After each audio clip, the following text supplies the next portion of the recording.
We are at Lori, where PWP has a literacy class. It is in a rural village, and we're going to take you inside and let you experience what one of the PWP literacy classes is all about. There's a Haitian proverb that says, analphabet, habet. And this translates to mean that an illiterate person is not an animal. But the deeper, fuller meaning of this proverb is that an illiterate person is equally as creative, equally as intelligent, equally as beneficial to their community, and equally as worthy of having the same basic human rights as any other human being. The World Bank estimates that there are 1 billion illiterate people in our world. That is 1 in 4 adults. And of these 1 billion adults, 2/3 of them are women.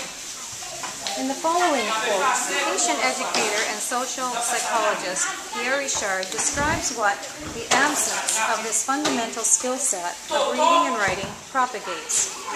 He says, illiteracy is one of the greatest obstacles of the poor. Literacy is a basic right of all men and women. When one has access to this precious right, one is able to gain the necessary knowledge and competence to better function in society. Without this essential tool, a person remains marginalized, frustrated, and traumatized. Illiteracy constitutes a true obstacle to social and economic development. When people do not have confidence in themselves, we cannot expect that they will have trust and confidence in others, or that they will have the capacity to cooperate in order to build enterprises and generate income. Illiteracy, then, can be understood to be a condition that impedes human development. It is impossible to undertake sustainable development actions without placing priority on the problem of illiteracy. In 2004, Partners with Purpose spent a number of trips to Haiti, gathering with Haitian women's groups in the city and in rural settings to find out from them how we could participate in more long-term ways to bring positive changes to their lives. In the patriarchal Haitian society, it is common knowledge that even though women are considered to be the potome ten, or the center pole of strength and support for their families, they are also the most marginalized group. Resulting from many meetings with these ladies and our further mentoring from Pierre Richard, we became motivated and passionate to offer a literacy program for them. Not just any program, but rather one infused with respect for Haitian culture, and the psychology of teaching an adult student in a nurturing environment. As we have watched this program unfold over the years and witnessed the social transformation that takes place as those previously consumed by illiteracy, we have come to believe that education is the only way to create a foundation for any other positive development. Listen to a quote from a Haitian woman, an adult literacy student. She says, "We aren't even considered to be human beings. We are mistreated. We do not have any rights. When we can read and write, we can work and make more money. We can gain independence. We can learn what our rights as a woman, as a human being are. We can gain the courage to stand up for what others have. We can open our eyes and see the truth. We will not be blind anymore." The first thing participants in our program learn is how to write their name. No matter how long this takes, it must be accomplished before other lessons begin. It may seem like a simple thing, a less important thing than learning letter sounds and how to combine letters to make words. However, writing their name has a great social impact. It is their first public declaration that they are not going to stay invisible, worthless, or nameless any longer. It is their, here I am, this is who I am. I am not a thumbprint or an X. I am Madam or Mr. So-and-so and ready to participate in my journey to becoming literate, independent, and recognized.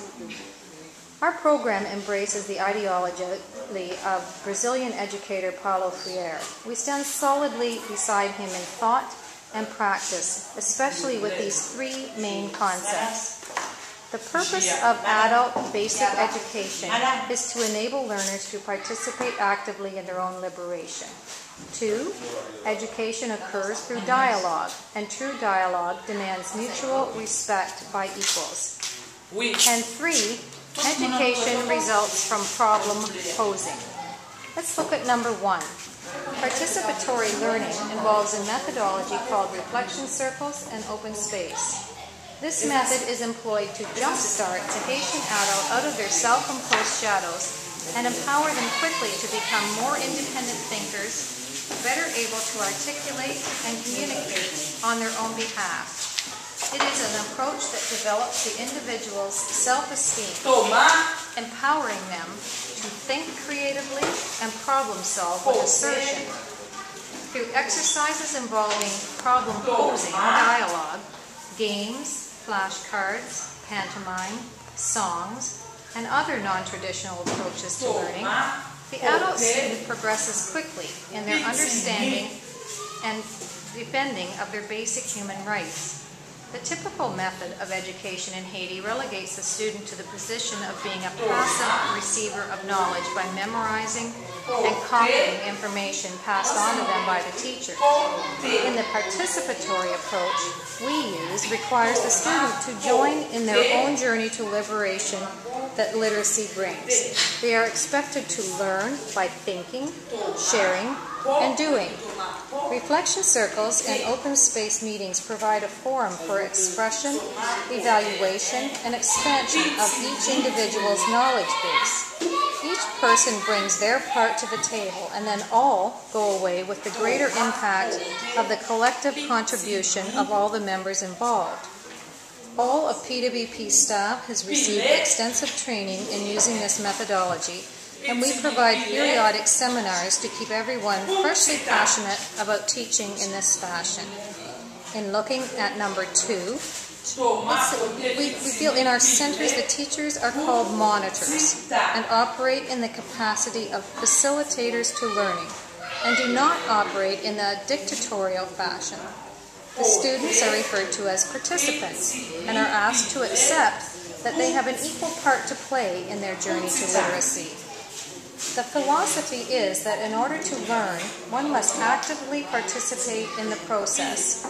There is a mutual acceptance that all knowledge shared within a group is of equal value.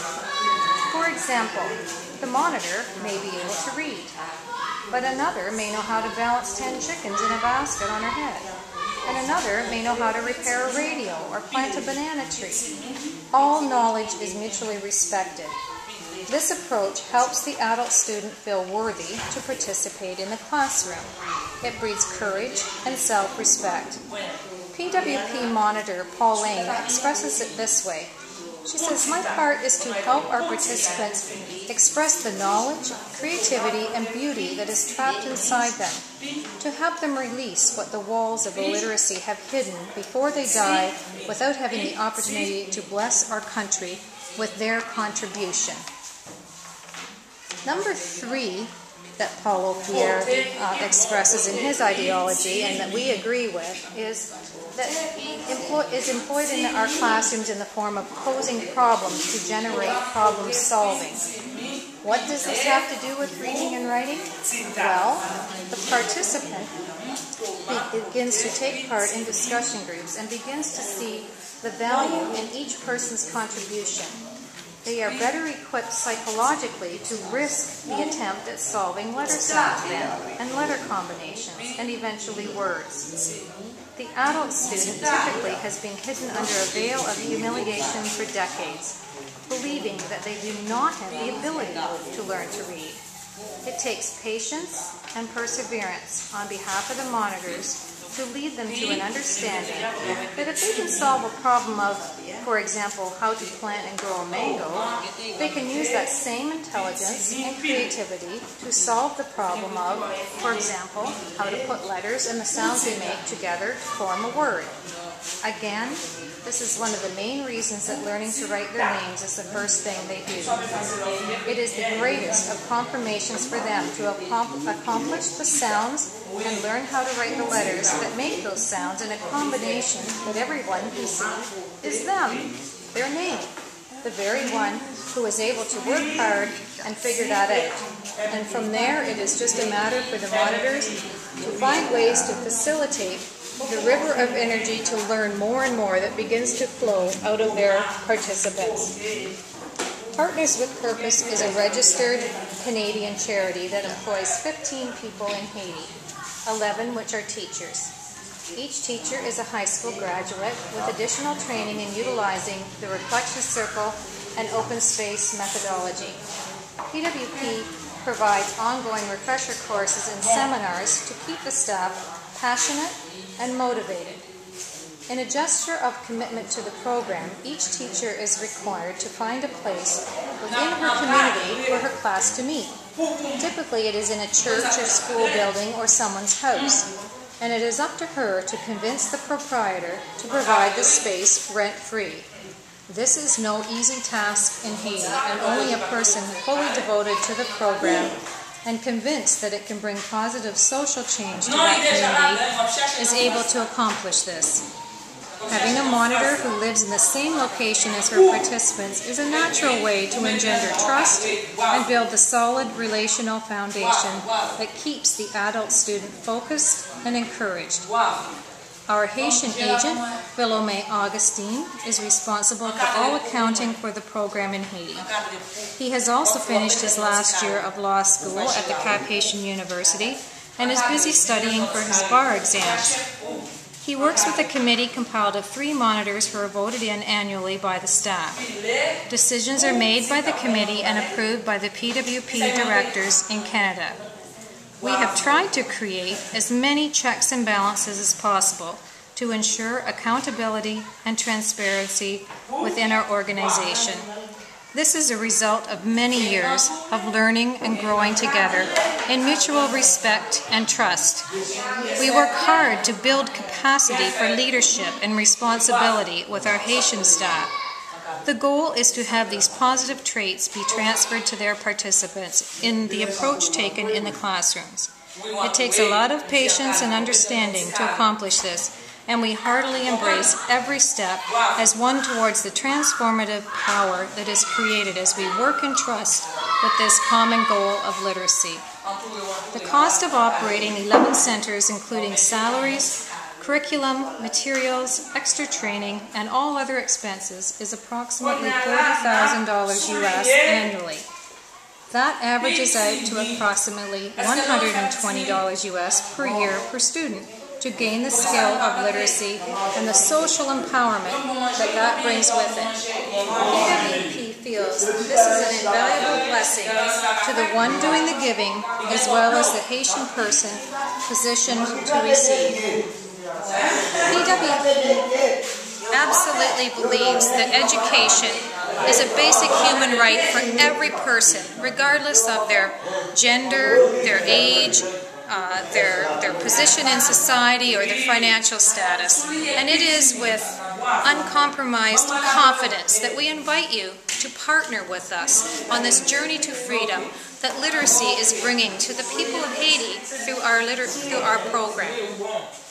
There is another Haitian proverb that really beautifully and simply expresses the result that comes from the power of partnership when we're all joined together with a common goal. And that Haitian proverb translates like this. It says, when all the fireflies fly together, then they all fly in a greater light. We encourage you to consider partnership with us and help us bring this powerful light that literacy brings to these people like you see in this classroom here in Haiti. Thank you.